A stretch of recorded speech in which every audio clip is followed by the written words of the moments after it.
Welcome to another edition of Survival Mode, where we give entrepreneurs a step-by-step roadmap to starting their own business. I'm Bert Robinson. I'm Kevin Beers. I'm Michael Grant Jr. You can reach us by email at hello@survivalmode.live or check out our website at www.survivalmode.live. Let's get to it. Welcome back to another edition of Survival Mode. We are in step number 3, and we're talking about what?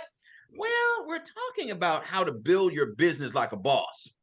Now, earlier, we talked about the difference between a business planning versus a business plan. Now, since we know that we're going to be planning the business, which in turn will develop a business plan. But now let's talk about how we're going to be organized, understanding your organizational structure. So what is that? Organizational structure is the structure to establish and display your intent to do and conduct business. Now, that is the definition. Let me say it again. It's the structure to establish and display your intent to do and conduct business. Now, Michael, I know what you're going to talk about. You're probably going to talk about the R's. You know, we come up with these letters and things of that nature. You know, I had my P's. Now you're going to have your R's. Now, these R's are very important. Okay, so you go into the first couple of R's. Okay, Bert, you are right. No, you didn't. Oh my Okay. goodness. Okay, Hey, move moving forward. on. Okay. Move on. Okay. So a few of the R's is revenues, roles, responsibilities, things like that, regulations. All those different types of R's are encompassed in they make up your organizational structure. And the reason why is because these are the things that you have to get understanding of, and you have to make sure that you put in place in the beginning, which is your organizational structure. These are the things that has to be set up because you can't carry it out if it's not set up first. I totally agree. Totally. And let me point out that the organizational structure is the number one structure of the business model. It's the number one structure. Now, let's talk about some of the things that you have to build. Okay. Build by design. You're building it based upon your intended vision and your organizational structure. Now, build by design. Now, Michael, I want you to get into that a little bit. And Kevin, I want you to go into the design aspect of it since you're the marketing guru of this team here. Go ahead, Michael. Yeah, so build by design tells you that your organizational structure will determine how you build. And it is going to be designed according to how it is structured, which is the building process. So, which means when you establish your organizational structure in the beginning, it doesn't change because you build it according to a design. It's the blueprint. It's just like building a house. When you see the blueprint, you follow the blueprint. You do not change it. If you do, you're going to be out of order and you're going to have to get other permits and you're going to get in trouble. So you stick to the structure, and your organizational structure tells you how you're going to do and conduct business. If you incorporate as an organization, if you incorporate as a restaurant, you cannot do any kind of other services outside of restaurant services. You see, so I just want to give you an example. That's why it says build by design. And I get that. But Kevin, I need you to expand on the aspect of you don't change.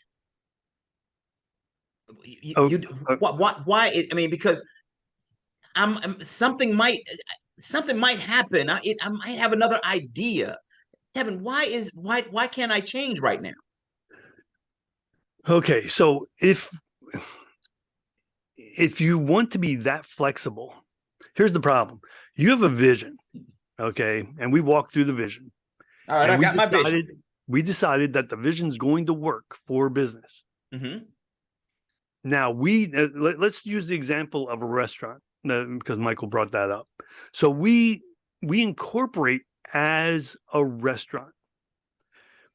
And then, hey, an opportunity to do something else comes up. We can't just change it. What we need to do is we need to go all the way back to the beginning again, redo our vision.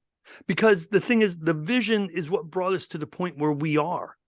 If we change something now, and it's not that like if you incorporate it as a restaurant, well, maybe we haven't decided exactly what the cuisine is going to be yet, but we know it's going to be a restaurant.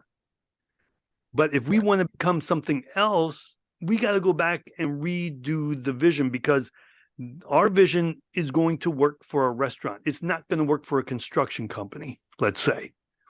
If you want to change over to a construction company, that's a whole different vision where we have to start. And then we have to go through that process again, get to the point where we're designing our organization again. That's why we can't change per se. We can still be flexible with some things, but we cannot change our direction without backing all the way out. I just want to have a restaurant that serves seafood. Well, I mean, I'm on the bay. I want to serve seafood, but okay. Now I want to change. Now I want to do chili. But no, that's okay, because you're still a restaurant. Okay. You didn't change anything. You're working within your flexibility, but you're not changing your direction. You're still working within your design of a restaurant business model. So I can still be by the water, right? Yes. But guess what? Here's the thing that I wanted to add. If you change up anything, like Kevin mentioned, you got to go all the way to the beginning, because all businesses in the United States of America have to comply according to the North American Industry Classification System Code. Okay, based upon that, that's going to tell the government and tell entities how you are going to do and conduct business as an organization. If you decide to do other operations or other things within that particular business model, you're going to have to check with those authorities first. And guess what they're going to tell you? That is a different industry. And guess what? If you decide to do that, you're going to get fined and or potentially shut down. Something's going to happen to you. That's where I was going with it, because when you change all these different things, I mean, if you change one aspect, that one aspect can have ripple effects in your preparation. Okay, because like you said, the classification might be different. Even under the restaurant category, it might be different. Correct.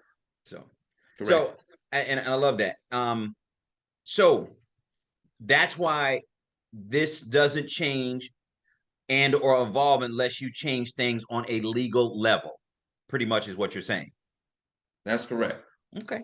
I'm just making sure that we're all on the same page here. Now, you can reach us by email. Michael, how can they reach us by email? They can reach us by email by going to hello@survivalmode.live.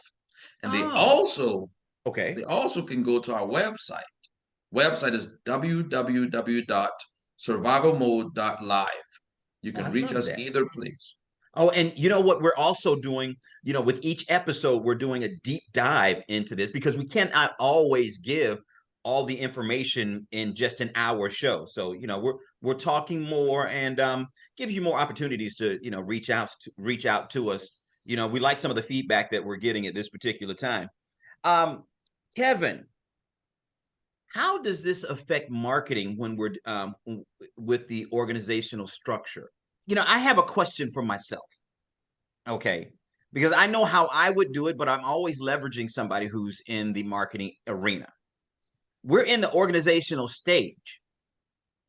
Now, I know, Michael, I remember you telling me something in reference to when we're doing marketing, it makes it easier when you're in this stage. But Kevin, I'm curious to know how you would handle that in this particular stage. We're going through the organizational structure. Okay. So I don't think about it in the exact way you're talking about it. Okay.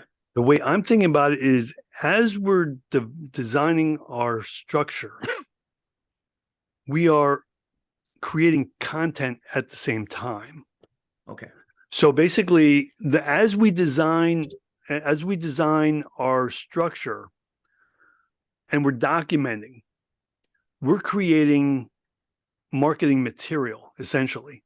It isn't marketing material as far as solid marketing, but what it is we're throwing ideas around, and it gives us some direction to where we are going to eventually take that marketing. Okay. So we're creating, because one of the things we said from the beginning, everything you do, everything you write down is are assets that can be used in marketing. And this is no different. So as we're going through this process, keeping track of the process is part of the assets we'll use in marketing later on. I got it. I got it. And one of the things you have to understand is we have to ask questions. I'm not the marketing guy. Nowhere near it. Money guy. Okay, that's me. Well, Kevin, you're the money guy too. But and Michael is the organizational guru, the operational guru, and we all bring our talents together, and we still ask questions. We still ask each other questions. You got to keep doing that. Okay.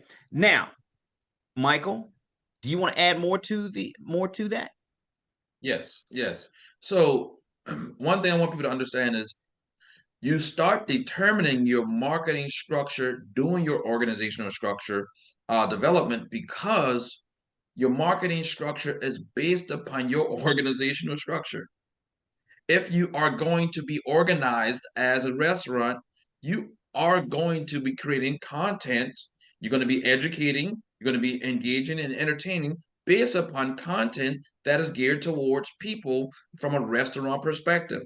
So keep this in mind that your organizational structure helps to frame and focus you on everything that you do. Well, all right then. Then how can they reach us? They can reach us by email at hello@survivalmode.live, and they can also reach us by our website, www.survivalmode.live. All right, we'll be back with more in just a few.